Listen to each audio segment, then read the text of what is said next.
আমাদের বোলিং ইউনিটকে যে খুব একটা কিছু বলার আছে তা না। কারণ আমরা নর্মালি আমার আমার যেটা ধারণা তাসকিন, শরীফুল, মুস্তাফিজ যারা বল করবে, সো পেস বোলিং নিয়ে আমরা ভালোই ছিল। আর তাসকিন যদি ইনক্লুড হয়, খেলতে না পারে, তাহলে একটা বিরাট setback. This is number one. আপনি যদি স্পিনারের দিকে আসেন, ডেফিনেটলি সাকিব ইজ সব সময় কিন্তু এখনো থাকে।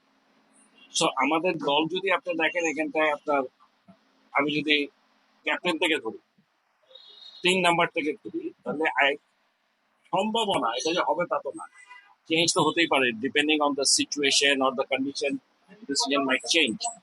এখানটায় আপনার ডেফিনেটলি শান্ত, তৌহিদ হৃদয়, সাকিব, রিয়াদ, অনেক, আর 3টা পেসার।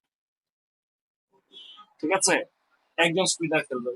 এখন এটা কি শেখ মেহেদি খেলবে, নাকি শান খেলবে, নাকি অন্য কেউ খেলবে, সেটা এক্ষুনি বলতে পারছি না। এটা আসলে অপোনেন্ট দেখে বা কি দেখে ওরা ঠিক করবে এটা আমি জানি। সো এর বাইরে থাকে কি, আমাদের 2 ওপেনার। এখন ওপেনারের মধ্যে আছেই 3জন।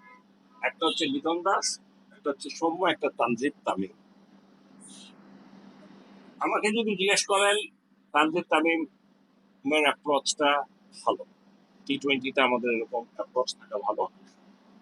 ও যে এখনই খুব ভালো প্লেয়ার হয়ে গেছে তা না, ও যে অসাধারণ প্লেয়ার তা না। But ও ও ভালো করেছে। আর বাকি আছে 2জন, সৌম্য এবং লিটন দাস। বেসিক্যালি লিটন দাসকে আমরা সব সময় মনে করি যে ও আমাদের খুব ভালো একটা ব্যাটসম্যান ইন এনি ফর্ম, কিন্তু এটাও আমরা জানি যে ওর একটা খারাপ সময় যাচ্ছে, এবং এই টুর্নামেন্টে, এই সিরিজে সে ভালো করেনি। ঠিক আছে, সৌম্য সরকারের কথা আমরা যদি বলেন, বলবো যে T20-তে ওকেও মানে নেওয়ার, ওর জায়গায় অন্য কাউকে নেওয়ার মতো যে এই মুহূর্তে আমাদের কোনো অপশন আছে বা মনে হয়েছে তা না। Is also very good T20 batsman, যে ধরনের দরকার।